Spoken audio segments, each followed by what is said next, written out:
Buen día, jóvenes. Hoy día un día un poco más frío. Eh, Acaba de terminar la reunión de consejo de ciclo de primer año, en la que muy interesantemente de forma virtual ha habido mayor participación de lo que suele haber de forma presencial, ¿no? Principalmente la parte docente. Eh, Creo que en general también sus compañeros representantes pueden atestiguar esto. Creo que en todas las materias se ha manifestado un buen rendimiento, ¿sí? Hay una buena respuesta tanto a la asistencia, a las clases virtuales, cualquiera sea la modalidad, muy, digamos, en vivo, si se quiere el término, o los que algunos hacemos videos. Creo que en general la asistencia a cualquiera de estas formas está oscilando en un 65-70%, ¿no? Los exámenes también tenemos una lista un poco diferente por cada materia del número de estudiantes, por el número de repitentes principalmente, ¿no? Que varía de materia en materia, pero la mayoría oscilamos en alrededor de 120 y en general más de 100 alumnos han rendido los exámenes, ¿no? Lo que es también, si comparamos con otras gestiones, ¿no? Suele suceder, ¿no? Ya les había contado yo que hay un cierto grupo de alumnos que se inscriben a la universidad, pagan su matrícula, ¿sí? Pero nunca asisten a la universidad, no hacen un modo de vida, si quieren ustedes ser estudiante universitario, que figure en su cédula de identidad, ¿no? Como tienen documento que prueba que están inscritos, pues ahí está, ¿no? Entonces, a mí no me sorprende mucho que hayan faltado de nuestros 119 estudiantes, 105 han dado examen. Sí, entonces tenemos una diferencia de 14 estudiantes, que seguramente son más que los que realmente no hayan podido dar el examen de alguna manera. No estoy hablando de los que han dado tarde el examen, ellos están registrados como que han dado el examen, pero obviamente lo mandaron tarde, ¿no? Pero 14 no han realmente enviado ningún examen, ¿no? Entonces, en general van en ese orden, ¿ya? Yo he hecho el informe de lo que concierne, ¿no? Tenemos un buen rendimiento comparativo, les había dicho, un poco más alto que lo usual. Obviamente no desconfío de nadie, seguramente debe ser su esfuerzo propio, ¿ya? He tocado el tema del avance. Y le he informado que nosotros ya hemos avanzado para el segundo parcial y que estamos a dos clases, videos, de concluir el capítulo para el tercer parcial, ¿sí? Entonces he manifestado al doctor Joel Jiménez, director de la carrera, que me dé su aquiescencia para poder mover un poco la fecha, obviamente sin perjudicar en absoluto las otras asignaturas, ni entrecruzar semanas de exámenes, ni nada, ¿no? Entonces acabo de ver el calendario. Obviamente con primer año es más sencillo porque todos llevan lo mismo. Ya en segundo hay estudiantes que de repente tienen recargos de primero y así sucesivamente, ¿no? Pero los de primero no tienen recargo de nada, o sea que no tienen mayor cruce de asignaturas, ¿no? Entonces, desde ese punto de vista, eh, tendríamos que tomar el examen el 21 de julio de acuerdo al calendario, ¿no? Entonces lo vamos a adelantar una semana, ¿ya? Una semana en este parcial, una semana en el próximo parcial y una semana en el cuarto parcial. Nos van a estar casi un mes de adelanto al final, ¿no? Entonces, de esa manera vamos a poder, como les decía, aliviar un poco seguramente la carga académica que se viene al final de la gestión, obviamente siempre y cuando se levante esta restricción de la asistencia a la universidad. Esperemos lo antes posible, lo mejor antes posible sería agosto, pero septiembre todavía podemos salvar el barco, ¿no? Ya más allá está un poco complicado, ¿sí? Pero bueno, de todas maneras nosotros tenemos la obligación, tanto docentes como ustedes, estudiantes, de su ocupación, estudiantes, ¿no?, de tratar de salvar esta gestión, ¿ya? Entonces estaríamos dando ya no el 21 de julio, sino una semana antes, ¿sí? El 14 de julio a las 8 de la mañana, ¿sí?, daríamos el segundo examen parcial bajo exactamente la misma modalidad, ¿ya? Voy a preparar un examen, se los vamos a enviar en la hora exacta. Ahora sí no va a haber el error en el inicio que cometí el anterior, ¿ya? El examen va a durar 20 minutos, tienen 5 minutos más para poder enviar el examen, y cuando el examen patrón se sube al grupo, listo, hasta ahí nomás se puede enviar el examen, ¿ya? Entonces estamos fijando la fecha, 14 de julio, ¿sí?, a las 8 de la mañana, 8:05 empieza el examen. ¿Estamos? Bueno, ya. Entonces, vamos a ver ahora un poco las diferencias, si quieren ustedes, ¿sí?, que existen entre la estructura de la célula animal y la célula vegetal, ¿no? Bueno, es casi una forma en los libros, en todo, de describir estructura celular desde el punto de vista de la célula animal, ¿no? Y luego encontrar las similitudes, las diferencias con la célula animal principalmente, luego también con las bacterias, y claro, nosotros no nos metemos con hongos ni con parásitos, para eso tienen asignaturas, no vamos a decir especializadas, pero que engloban, ¿no?, microbiología, que engloba aquello, ¿ya? Entonces eso lo dejamos para más adelante, ¿sí? A pesar de que evidentemente vamos a hablar un poco sobre bacterias, y también vamos a hablar sobre virus, aunque no son seres vivos, ¿no? Entonces vamos por ese camino, ¿ya? Los libros nos facilitan mucho, ¿sí?, porque todos, incluyendo el que estamos manejando como texto base, ¿sí?, el AUDESIRC, Biología de AUDESIRC, muestran una tablita comparativa entre la célula animal, la célula vegetal, y también lo hacen con los procariotes, ¿sí?, qué es lo que tienen y qué es lo que no tienen. Y ahí están listados todas las estructuras celulares, organelos, ¿no?, partiendo de membrana, organelos, complejos macromoleculares, etcétera, etcétera, ¿ya? Y dice, célula animal lo tiene, ¿no? Célula vegetal, esto tiene, esto no tiene, tiene. O sea, ambas células casi tienen todo, ¿sí? Y los procariotas, casi nada.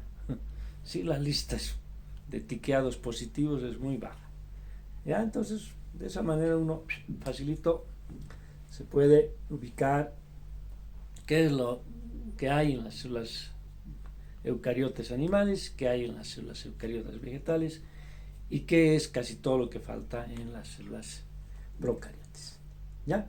Entonces, desde ese punto de vista no voy a hacer yo la tabla, no estaría de más hacer la tabla, sino voy a hacer énfasis un poco en describir esas diferencias, ¿no? Entonces vamos a poner un subtítulo, vamos a llamar célula vegetal, ¿sí? Célula vegetal. Y como siempre vamos a empezar un poco de afuera hacia adentro, ¿no?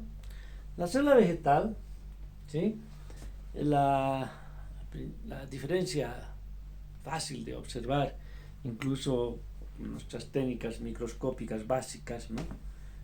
Ya les he dicho, cuando veamos el animal no vamos a ver gran cosa, ¿no? Vamos obviamente a usar las tinciones básicas, es decir, primordiales, ¿no? No estoy hablando de pH, sino las primordiales, ¿sí? Y también vamos a ver eso para célula vegetal. En célula vegetal lo que vamos a ver es principalmente la pared, ¿no? Como gran diferencia, ¿ya? La pared celular, ¿sí? Entonces aquí tenemos la pared celular rígida, ¿no? Obviamente un tanto elástica, ¿sí? No es sólida, ¿no? Eso es elástica, pero es rígida, ¿ya? Rígida, ¿ya? ¿De qué está hecha esta pared? Pero primero haremos una especie de dibujito. Las células vegetales suelen ser muy poliédricas, ¿no es cierto? ¿Ya? Entonces tienen ahí la pared celular, ¿sí? Y aquí muy pegadita, ¿no? Tenemos a la membrana celular, ¿ya? Entonces esa es la pared, ¿sí? La pared celular está principalmente compuesta hasta en un 80%, ¿sí? De celulosa, ¿sí? Este importante polímero de glucosas, ¿no es cierto? ¿Sí? Que están unidas a través de enlaces 1,4.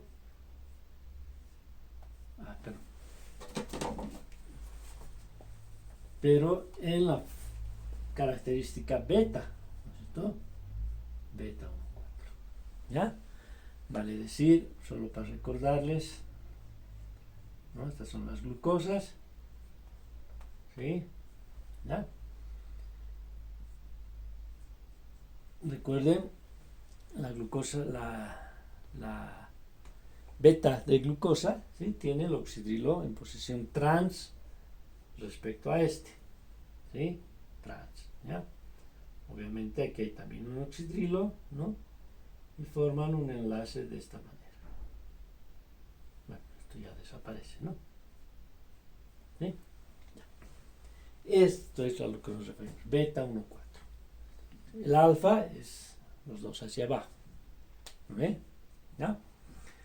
Esa diferencia que parece muy pequeña, ¿no? Ocasiona que esta estructura sea muy poco degradada, ¿ya? Los seres vivos, la mayoría de los seres vivos, no tenemos la enzima que corta este enlace de tal manera que podamos aprovechar las glucosas que se puedan ir paulatinamente desprendiendo de un polímero, ¿no? Como por ejemplo del almidón, que va soltando glucosas, ¿sí? El glucógeno también, que suelta en mayor velocidad, digamos, porque el glucógeno es un azúcar reserva en los animales, ¿se acuerdan? Y el almidón en los vegetales, ¿sí? Entonces, eso es lo que hace posible, ¿no? Que sea tan estable, ¿no? El cruce del oxidrilo, ¿ya? Algunas bacterias, algunos hongos, algunos protozoarios sí tienen esa capacidad de poder desdoblar la celulosa, ¿no? Y entrar, digamos, o hacer que esta molécula sea aprovechada, el carbono sea reciclado, etc., ¿no? Si no, imagínense qué pasaría con toda la celulosa que conforman las plantas cuando mueren, ¿no? ¿Sí? No habría quien las recicle, ¿ya? Salvo que la combustionemos, ¿no? Y salga como CO2, pero realmente se imaginan lo que podría suceder con la ecología o con el ecosistema, ¿no? En cambio, hay bacterias, hongos, algunos protozoarios que van degradando esta celulosa de una manera mucho más ecológica, digamos, y las devuelven al ciclo del carbono, ¿no? Es decir, el carbono se vuelve a reutilizar, ¿ya? Bueno, entonces es la pared, pero esa es la celulosa que está, obviamente, ya habíamos visto, en azúcar es esto, ¿no? Formando una especie de fibras, ¿sí? Muy alineadas unas con otras, ¿ya? Y que le dan esa característica de resistencia a la celulosa. Bueno, otro compuesto importante que puede alcanzar hasta un 20%, ¿sí? Son las hemicelulosas, ¿ya? Las hemicelulosas igual son polímeros de azúcares, ¿sí? De azúcar. Obviamente aquí ya decimos azúcares, o sea, pueden ser varios, ¿no? Ya no exclusivamente de glucosa como es la celulosa, ¿ya? Entre esos varios también podría estar la celulosa unida a otros azúcares, ¿sí? Entonces son polímeros muy parecidos en estructura así, fibrosa, a la celulosa, ¿ya? Igual, no son fáciles de reutilizar, ¿ya? También hay solamente algunos microorganismos que pueden romper los enlaces que constituyen a las hemicelulosas, ¿sí? Hay otro conjunto también en menor proporción de moléculas que se llaman pectinas, que también son polímeros de azúcares, ¿sí? Pero esta tiene una característica, son más solubles, ¿sí? La celulosa, ¿no? Las semicelulosas son prácticamente insolubles, ¿no? Imagínense si no llueve y las plantas se desaparecerían, ¿no? Se disolverían, ¿ya? Entonces no sucede aquello, ¿no? En cambio sí, las pectinas, con un tratamiento un poco más suave, sí, las pectinas se pueden degradar, ¿ya? O tratamientos enzimáticos también se pueden degradar. Todos conocen la celulosa, ¿no? ¿Ya? O sus primas, eso que queda en las hojas cuando se caen seco. Eso es celulosa y hemicelulosa, porque son los dos componentes principales, ¿ya? Pectinas, ¿conocen? Han debido ver también. Una pectina muy conocida, por ejemplo, es la de los cítricos. Uno pela su naranjita, ¿no es cierto? Y le queda una cubierta blanca. Esa es pectina, ¿ya? O de las cascarillas, ¿no es cierto? O sea, como fibra, ¿sí? Bueno, hay personas que la mandarina, ¿no? No se la comen, claro, entera, botan las pepas, ¿no? Pelan, ¿no? El gajo de mandarina lo pelan. Y esa cascarilla que queda es pectina, ¿ya? Obviamente hay personas que lo botan, personas que se la tragan, no hay ningún problema. Es una fibra, ¿no? Entonces se ayuda mucho en el sistema digestivo. Obviamente una gran cantidad también puede provocar demasiada movilidad intestinal, ¿no? Bueno, la industria de alimentos le ha encontrado un gran uso a las pectinas, ¿ya? Se han dado cuenta que tratándolas adecuadamente, ¿sí? Sobre todo con medios ácidos, ¿no? Pueden, digamos, solubilizar un tanto la pectina, ¿ya? Y esa pectina un tanto más soluble se puede añadir a la preparación de otros alimentos, principalmente dulces, ¿no? Para darle cierto espesor, ¿ya? Por ejemplo, las mermeladas, ¿no? Ustedes le dan su frasco de mermelada, ahí, ¿no? Agua, ingredientes, agua, azúcar, frutilla, ¿no?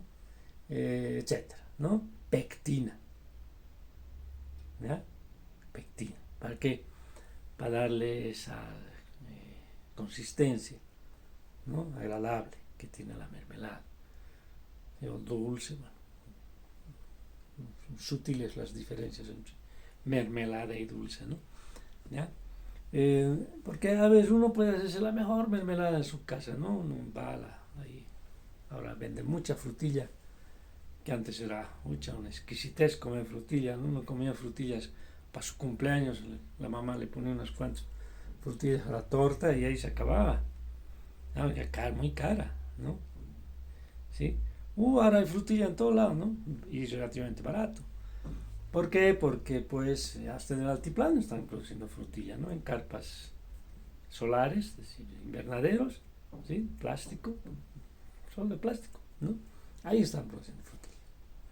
Claro, tienen un problema, ¿no? En ese cultivo así, en sistema cerrado, donde hay una temperatura bastante alta, ¿no? Mucha humedad, pues hay muchos contaminantes, ¿ya?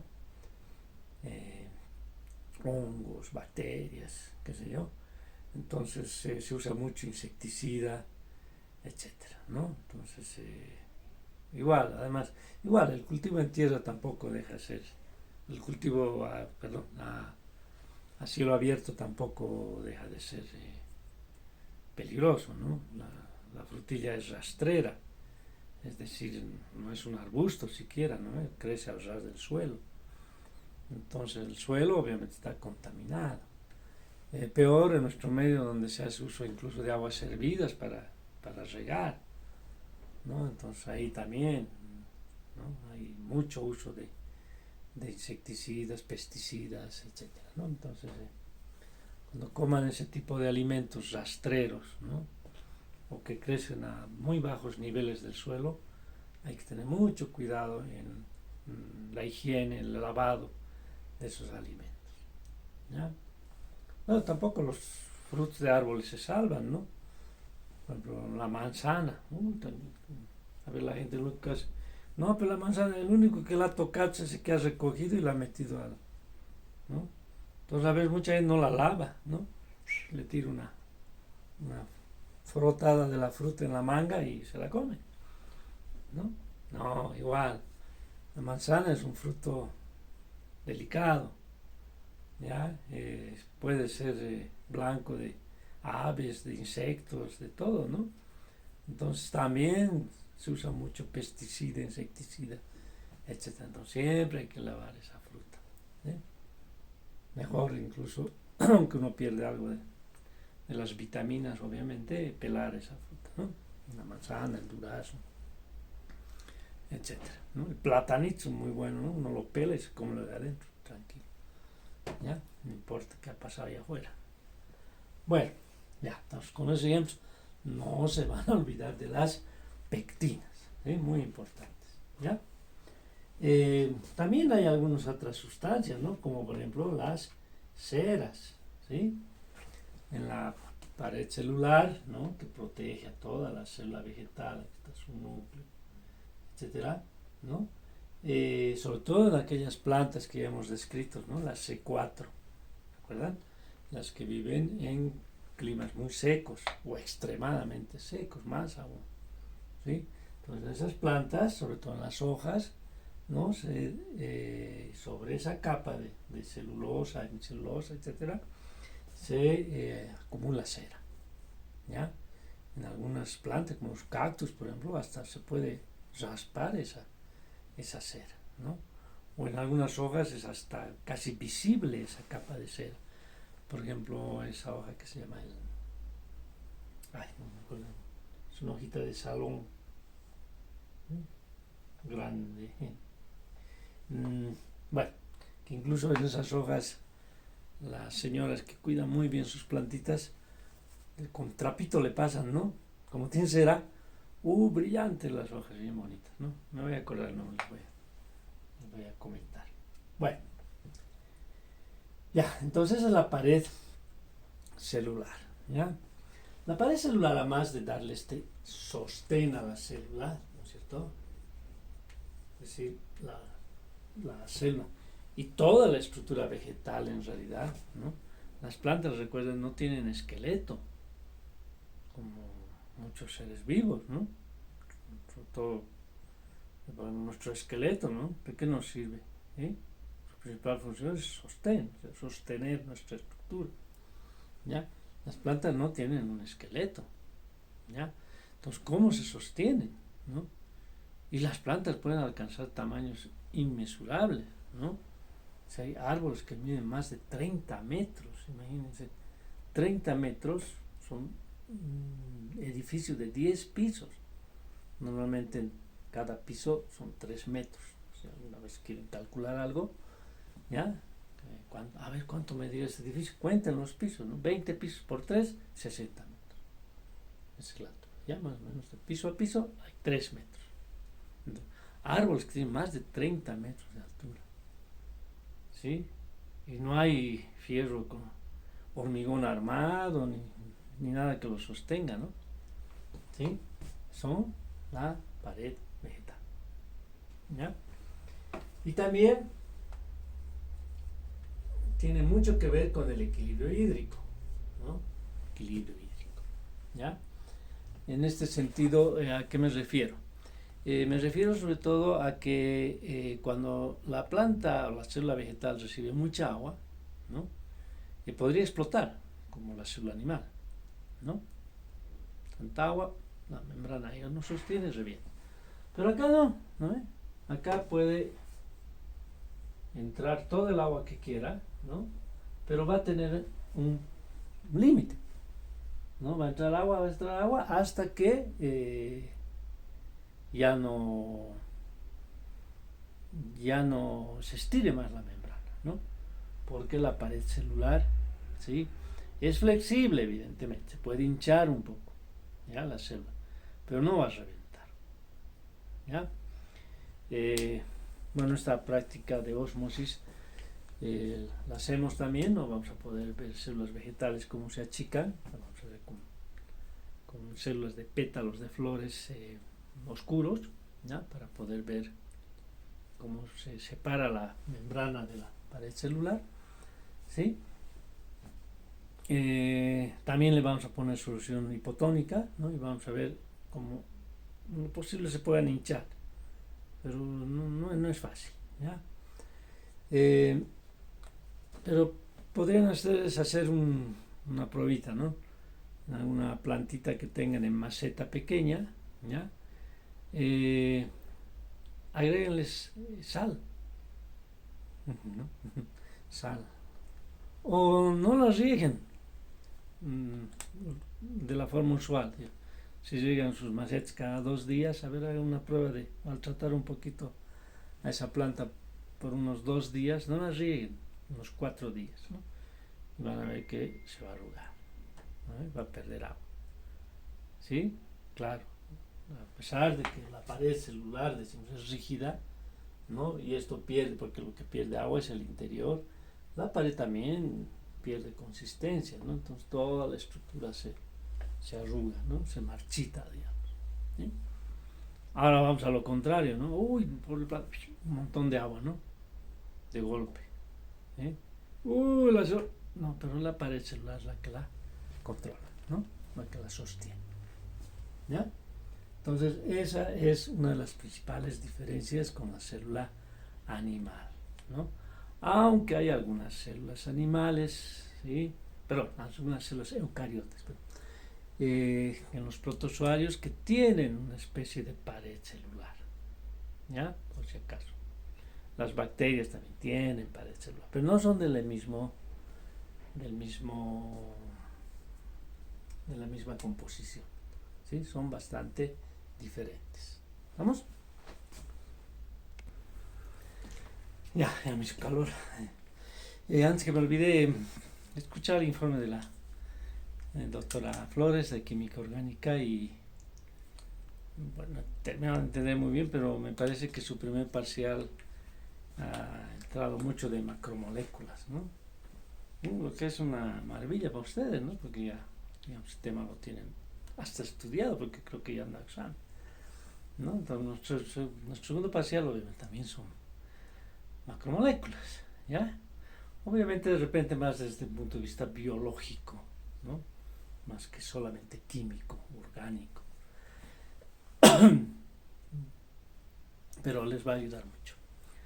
Pero no se olviden de la otra parte, ¿no? Hemos visto agua, hemos visto soluciones, hemos visto propiedades coligativas, hemos visto equilibrio ácido-base, ¿ya? Que para mí, estoy dando una pauta, es un tema muy importante, ¿ya?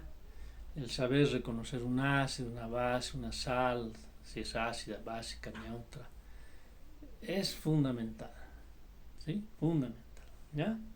Se pueden olvidar un poco de repente hasta de qué son las líneas de Balmer, cuál era la ecuación de Schrödinger, etcétera, ¿no? En química, pero del otro no se tienen que olvidar, ¿ya? Así que les estoy dando buena pauta para el examen, ¿no? Pónganle mucho ojo al equilibrio ácido-base, ya. Bueno, otra diferencia obviamente fundamental que ya le hemos visto es la presencia de cloroplastos, ¿no? Cloroplastos, ¿ya? Los cloroplastos, habíamos dicho, son los que tienen clorofila, ¿sí? La clorofila, recuerden, es una molécula que tiene magnesio, ¿ya? En su constitución, y eso es lo que le permite a las clorofilas hacer el fenómeno o aprovechar el fenómeno fotoeléctrico para capturar la luz, la luz solar, ¿no? La energía luminosa, y luego convertirla, ya lo hemos visto, no es violento, es muchas etapas, convertirla en energía química, ¿sí? En almacenar esa energía luminosa en los enlaces de la glucosa, ¿ya? Bueno, sin embargo, los cloroplastos pertenecen a un grupo que se llaman plástidos, ¿sí? Plástidos, ¿ya? Los plástidos pueden ser, además de los cloroplastos, otros, ¿sí? Otros plástidos, ¿ya? Que no hacen, obviamente, fotosíntesis, sino que pueden acumular algunas sustancias, ¿sí? Acumular sustancias, ¿ya? Por ejemplo, las moléculas que acumulan dentro de esa estructura es el almidón, ¿ya? Como dice la célula acumula almidón, ¿no? Como la glucosa, no queda como glucosa, habíamos dicho, o va a convertirse en celulosa para conformar la pared, o va a convertirse en almidón como un azúcar de reserva, ¿no? Para toda la planta, ¿ya? Y las células, el almidón se almacena en las células, en los plástidos, ahí adentro, una bolsa de almidón, ¿ya? Ahora hay estructuras vegetales, ¿no? En algunas plantas que acumulan mucho más almidón, ¿no? Es el caso, por ejemplo, los tubérculos, ¿no? La papa, la yuca, la racacha y todo aquello, ¿ya? O algunas gramíneas, por ejemplo, ¿no? Que acumulan almidón, por ejemplo, el maíz, el trigo, la cebada, etc. ¿Ya? Bueno, entonces, es otra principal diferencia, ¿no? Las células animales no tienen cloroplastos, ¿ya?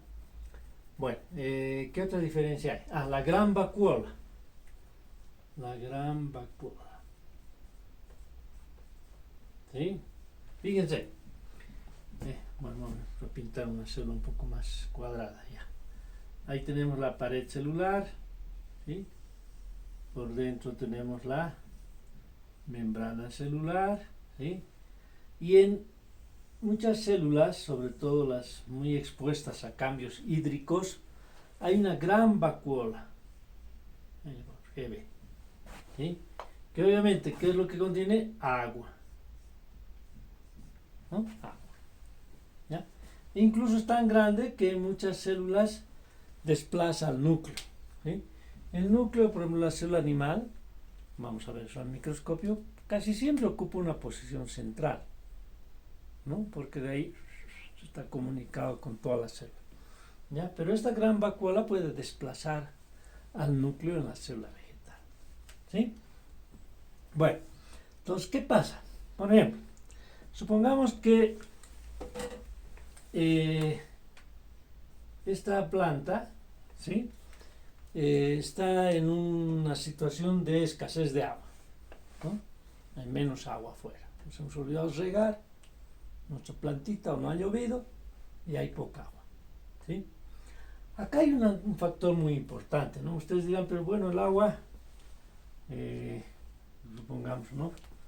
A ver, comparativamente, yo tendría esta estructura aquí, ahora va a ser más sencilla, ¿no? Aquí está el núcleo, ya, hay menos agua. ¿Sí? Entonces, pero es fácil, pues si no hay mucha agua, el agua va a salir, ¿no?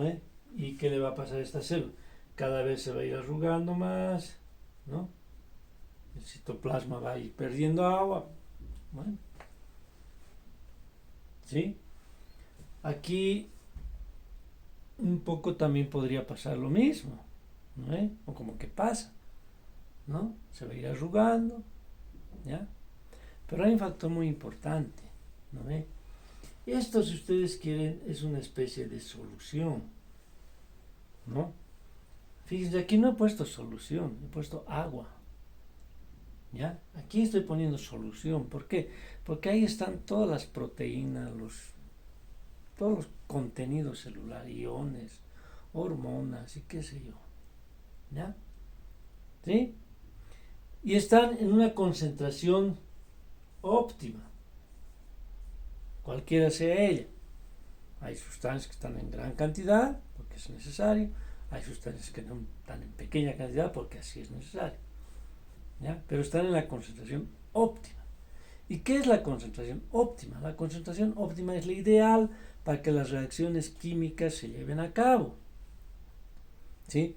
Ustedes cuando vean termodinámica y vean cinética química, ¿sí?, van a ver que la velocidad de reacción es directamente proporcional a la concentración de las sustancias. Claro, es importante, ¿no? Si está muy diluido, ¿cuál es la probabilidad de que las moléculas se encuentren y reaccionen? Pues volveremos a nuestro primer capítulo de Origen de la Vida. Muy bajo. ¿Sí? En cambio, si está en una concentración adecuada, pues la reacción se lleva a cabo con la velocidad adecuada. Ahora, si está muy alta, también no es bueno, ¿no? Porque de repente hay muchas formaciones de productos. ¿Sí? ¿Ah? Entonces, fíjense, por eso decimos, no he dicho cuánto, he dicho óptimo. ¿Sí? Lo óptimo. ¿Ya? Entonces, ¿qué pasa si hay menos agua? Entonces uno dice, bueno, pues esto va a empezar a salir el agua, ¿no? Y obviamente la concentración óptima ya no va a ser la misma, ¿no? Si va perdiendo agua, ¿qué va a pasar? Esto va a empezar a subir, ¿no? Y se va a trastornar todo el metabolismo de la célula, ¿ya? Pero, a fin de que el agua que se pierda no sea de esta solución, así como acá, donde todo sufra, ¿no? Es la vacuola la que va cediendo agua. ¿Sí? Entonces, si bien todo se achica, ¿no?, la que más se achica, si quieren ustedes, proporcionalmente, es la vacuola. ¿Sí? Y de esa manera la concentración se va manteniendo óptima. ¿Sí? Obviamente hay un punto de inflexión, ¿no?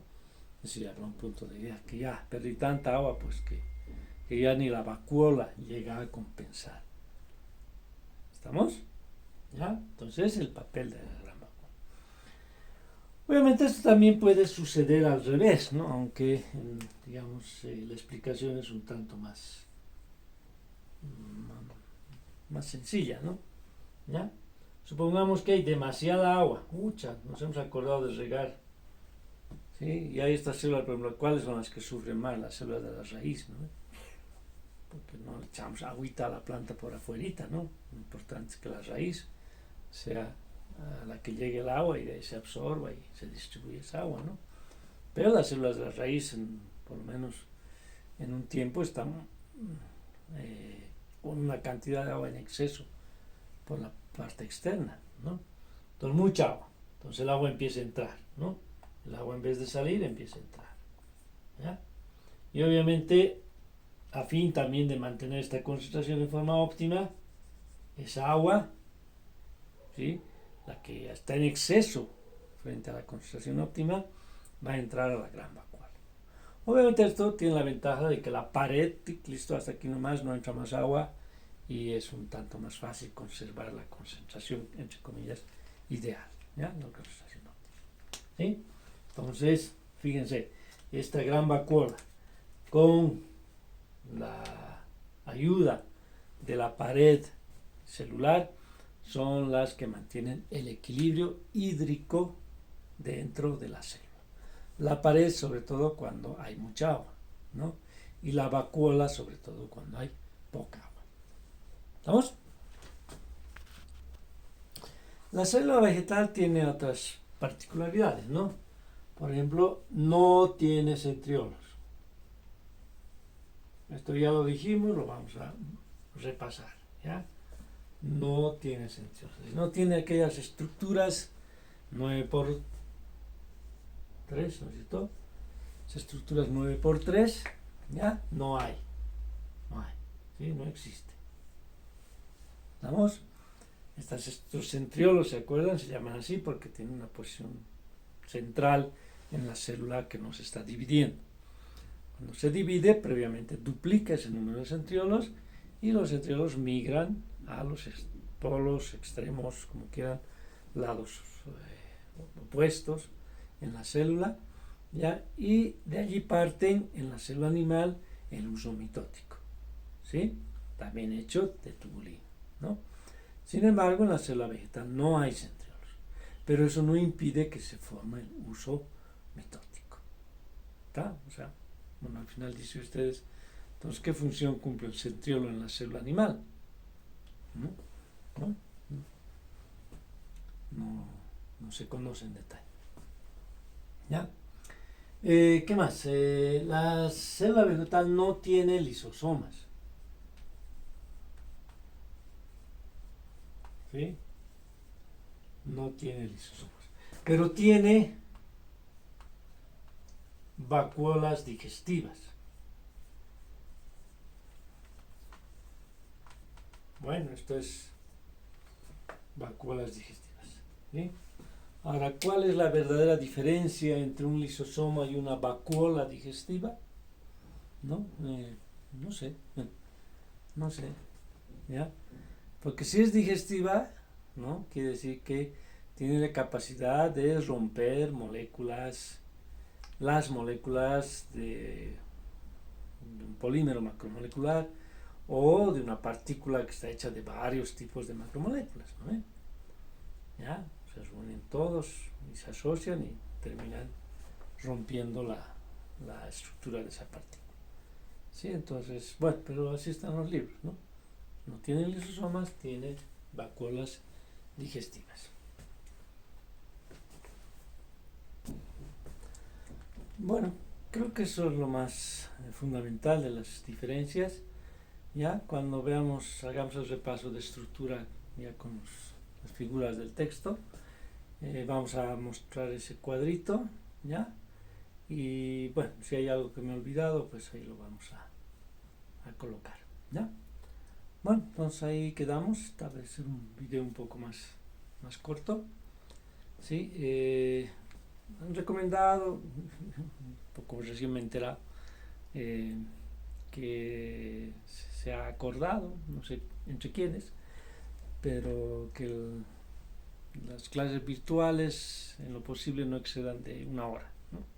Duración, ¿ya? Sean en vivo, que yo lo sigo considerando muy engorroso esperar que se conecten, pasar lista, que bueno, nunca ha sido ese mi estilo de pasar lista, ¿no? Yo como biólogo creo en la evolución, ¿sí? Y en la selección, ¿no? ¿Qué quiero decir con esto? Que como personas tenemos que ir asumiendo nuestras responsabilidades. Está bien que al muchacho de colegio, bueno, también, ¿no? Pero se supone que todavía es aceptable que al muchacho de colegio, ¿sí? Obviamente de cursos básicos, se lo acostumbre a levantarse temprano, ir a clase, hacer sus tareas y qué sé yo, ¿no? Después ya los papás levantamos las manos, ¿sí? Y ya es responsabilidad de él, ¿no? Obviamente, si no va, nos van a llamar del colegio y nos dicen, no está viniendo al colegio, ¿no? O no está haciendo sus tareas. Pero en la universidad ya se acabó aquello, ¿sí? El director de carrera no va a llamar a nadie para decir su hijo no está viniendo a pasar clases, ¿no? Problema de su hijo. ¿Sí? A eso me refiero con evolución, es decir, nosotros como personas tenemos que ir asumiendo nuestras responsabilidades. Las responsabilidades de ustedes, de los estudiantes, es estudiar, ¿no? Por ahí, su ocupación estudiante, quiere decir que su tiempo despierto se ocupa de estudiar. ¿Ya? Y eso significa, pues, aunque no le gusten, de repente hay cosas que obviamente a mí tampoco había algunas asignaturas que me gustaban mucho, ¿no? Pero igual, o sea, hay que cumplir, hay que asistir, hay que hacer, etcétera, ¿no? Son parte de la formación, ¿ya? Entonces yo creo mucho en eso, ¿no?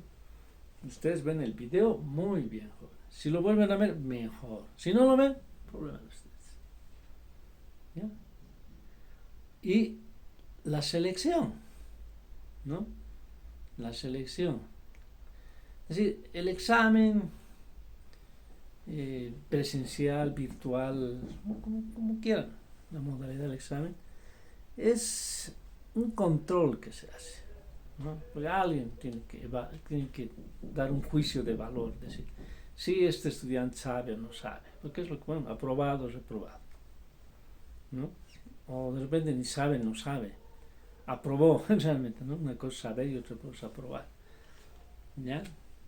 Pero ¿quién se encarga de la selección? ¿No? Cuando salgan,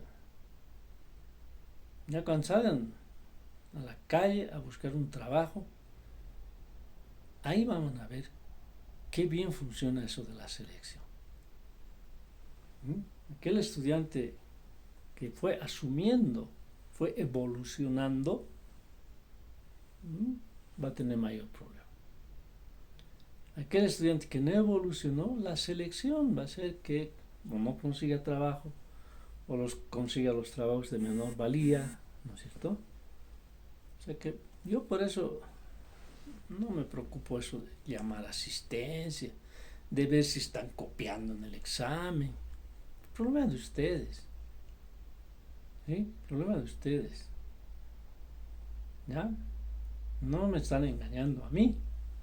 Su mamá se los ha debido decir 100 veces, yo se los vuelvo a decir. No me están engañando a mí, se están engañando ustedes. ¿Ya? Así que yo confío en ustedes hasta que demuestren lo contrario, obviamente, ¿no? Es así. Ya, entonces, un video un poco más corto. No se olviden, estamos adelantando la fecha. ¿Ya? Por favor, la